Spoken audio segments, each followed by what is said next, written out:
किसी को नहीं पता था कि ज़ॉम्बी कहां से आए। एक धूप वाला दिन था। टीचर और कुछ स्टूडेंट्स छत पर पौधे लगा रहे थे। अचानक नीचे से डरावनी चीखें सुनाई दी। हैरान होकर उन्होंने देखा कि स्टूडेंट्स भागते हुए आ रहे हैं। कुछ तो गुस्से में दूसरों पर हमला कर रहे हैं। पूरा स्कूल अफरा तफरी में डूब गया। कुरुमी घबरा गई और तभी एक लड़की आसमान से गिरी। अगले ही पल वह लड़की ज़ॉम्बी बन गई। कुरुमी वहां डर के मारे जम गई। एक सीनियर जो दिल से अच्छा था दौड़ता हुआ आया, कुरुमी का हाथ पकड़ा और उसे जल्दी से ले गया। रास्ते में कुरुमी को एक क्लासमेट मिली जो ज़ॉम्बी के काटने से घायल हो चुकी थी। उसकी आंखें सफेद हो चुकी थी। कुरुमी अभी भी सदमे में थी। उसी वक्त सीनियर ने कुरुमी को बचाने के लिए ज़ॉम्बी का वार खुद पर ले लिया। कुरुमी ने अपने घायल सीनियर को छत पर ले गई। उन्हें क्या पता था कि वहां भी ज़ॉम्बी मौजूद थे। कुछ स्टूडेंट्स घबराहट में नीचे भागे, ये जाने बिना कि नीचे और भी खतरा था। टीचर ने सबको रोकने की कोशिश की लेकिन देर हो चुकी थी। ज़ॉम्बी के करीब आते देख टीचर ने दरवाजा बंद किया और एसी से उसे रोक दिया। लेकिन छत पर एक ज़ॉम्बी अभी भी था। यूरी के करीब एक ज़ॉम्बी आया लेकिन टीचर ने वक्त पर उसे मार दिया। फिर भी खतरा खत्म नहीं हुआ। काटा हुआ सीनियर अब बदल रहा था। उसका होश जा रहा था और वह कुरुमी के करीब आ रहा था। कुरुमी ने जमीन से बेलचा उठाया और फैसला करके उसे मार दिया।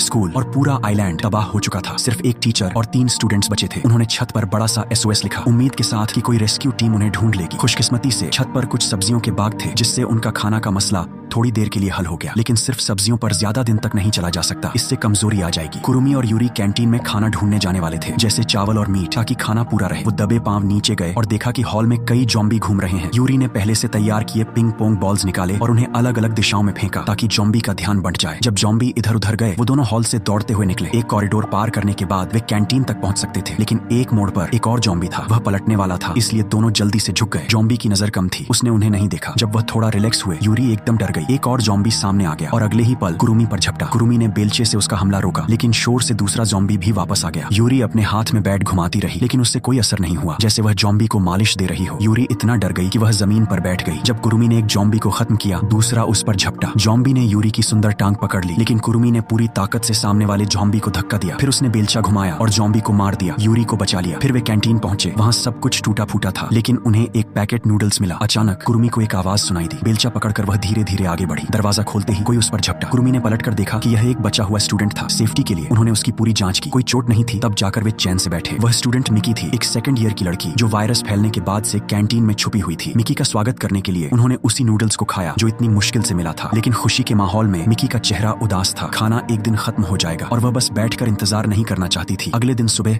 स्कूल का ब्रॉडकास्ट अचानक चालू हो गया। उसकी जानी पहचानी धुन से ज़ॉम्बी खींचे चले आए। मिकी ने जानबूझकर रेडियो बजाया था ताकि ज़ॉम्बी एक जगह जमा हो जाएं और वह स्कूल से निकल सके। म्यूजिक सुनते ही कुरुमी और यूरी ब्रॉडकास्टिंग रूम में दौड़े और उसे बंद किया। युकी ताकेया ने मिकी को ढूंढ लिया जो जाने वाली थी, लेकिन कितना भी समझाने की कोशिश की मिकी नहीं मानी। मिकी के पास एक कार की चाबी थी लेकिन उसे गाड़ी नहीं मिल रही थी। ज़ॉम्बी करीब आ रहे थे इसलिए वे एक वैन पर चढ़ गए जहाँ ज़ॉम्बी ने उन्हें घेर लिया। यह देखकर मिकी को वायरस फैलने का वक्त याद आ गया जब उसने अपने क्लासमेट्स को ज़ॉम्बी के हाथों खींचता देखा था।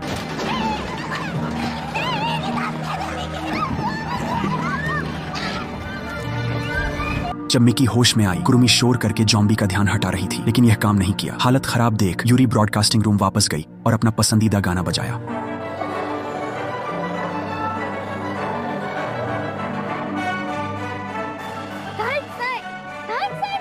ज़ॉम्बी आवाज की तरफ खींचे गए। मौका देखकर युकी ताकेया ने मिकी को वैन से खींचा और वे ज़ॉम्बी भीड़ से निकलकर सेफ जोन में वापस आ गए। भले ही वे खतरे से बच गए लेकिन खाना खत्म हो रहा था। उन्हें रिस्क उठाकर स्कूल के स्टोर रूम में खाना ढूंढने जाना था। दोनों मजबूत लड़कियां साथ में निकली और ज़ॉम्बी से भरे कॉरिडोर में घुस गई। पहली बार साथ लड़ने के बावजूद उनका तालमेल शानदार था और उन्होंने सारे ज़ॉम्बी जल्दी से खत्म कर दिए।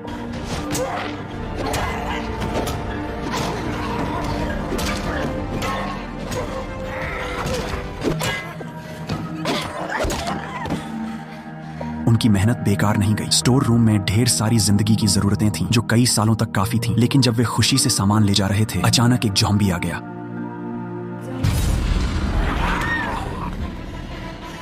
कुरुमी ने बेलचा उठाया, फिर देखा कि यह उसका सीनियर था। कुरुमी के दिमाग में सीनियर के साथ की अच्छी यादें आईं। कुरुमी जो सीनियर से प्यार करती थी इस बार रुक गई। ज़ॉम्बी सीनियर ने बिना सोचे कुरुमी को जमीन पर गिरा दिया उसे काटने के लिए। उसी वक्त यूरी ने आग बुझाने वाला सिलेंडर उठाया और ज़ॉम्बी को मार दिया। ढेर सारा सामान मिलने के बाद उनकी जिंदगी थोड़ी नॉर्मल हो गई। उन्होंने छत पर साथ में सब्जियां उगाई, तकिए की लड़ाई की और रात में तारे देखे।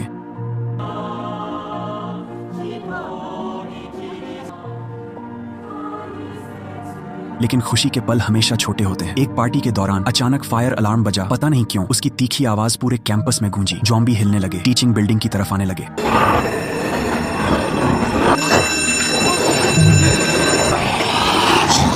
जब वे नीचे पहुंचे उन्होंने देखा कि एक जॉम्बी आग से खेल रहा था और खुद जल गया। सब दंग रह गए। जॉम्बी भीड़ ने दीवारें तोड़ दी और अंदर घुस आई। अफरा तफरी में वे अलग हो गए। एक जॉम्बी उन पर झपटा। कुरुमी ने बेलचे से उसे रोका और पीछे के दोनों लोगों को जल्दी भागने को कहा। दूसरी मंजिल पर यूरी ने देखा कि वहां भी जॉम्बी भरे हुए थे। मिकी ने एक जॉम्बी को हटा दिया लेकिन गलती से गिर गई। पीछे से जॉम्बी करीब आ रहे थे और सामने से भी दरवाजे तोड़कर अंदर आ गए। पूरे कैंपस में चीखें गूंज रही थीं। जॉम्बी के हाथ खिड़कियों से बाहर निकल रहे थे। वे भूखे और प्यासे थे।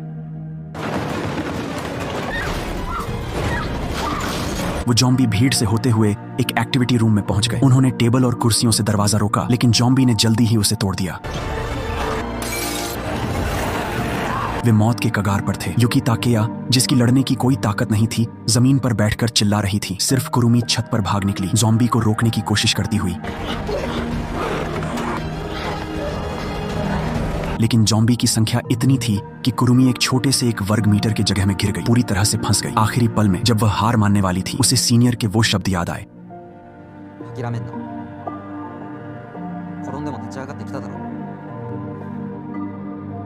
प्यार की ताकत सच में जबरदस्त थी। कुरुमी फिर से हिम्मत करके खड़ी हुई, छत से कूदी और जमीन से बेलचा उठाकर पूरे जोश से घुमाया। उसने बिना झपके जॉम्बी को छत से लेकर इवेंट रूम तक मार डाला। इस दौरान यूरी और मिकी अभी भी जॉम्बी से लड़ रहे थे। खुशकिस्मती से कुरुमी वक्त पर पहुंच गई और उन्हें बचा लिया। लेकिन युकी ताकेया और टीचर का कुछ पता नहीं था। कॉरिडोर में जली हुई लाशें थीं और बारबेक्यू की बू आ रही थी। उन्होंने कॉरिडोर पार किया और आखिर में इन्फर्मरी में उन्हें ढूंढ लिया। दुखद रूप से टीचर जॉम्बी बन चुकी थी। पता चला कि आग लगने से पहले ही टीचर को स्टूडेंट्स को बचाने के दौरान काट लिया गया था। उसने जानबूझकर स्टूडेंट्स को इन्फर्मरी से बाहर धकेला और खुद अकेली रह गई। जॉम्बी बनने के बाद भी उसने स्टूडेंट्स को बचाने के लिए खुद को रस्सी से बांध लिया। सब दुख में डूब गए। कुरुमी आंसुओं के साथ एक बार फिर बेलचा उठाया और टीचर को अलविदा कहा। फिल्म के अंत में सारे जॉम्बी खत्म हो गए। बचे हुए 4 लोगों ने स्कूल को गहरा नमन किया, फिर गाड़ी लेकर एक नए सेफ जगह की तलाश में निकल गए।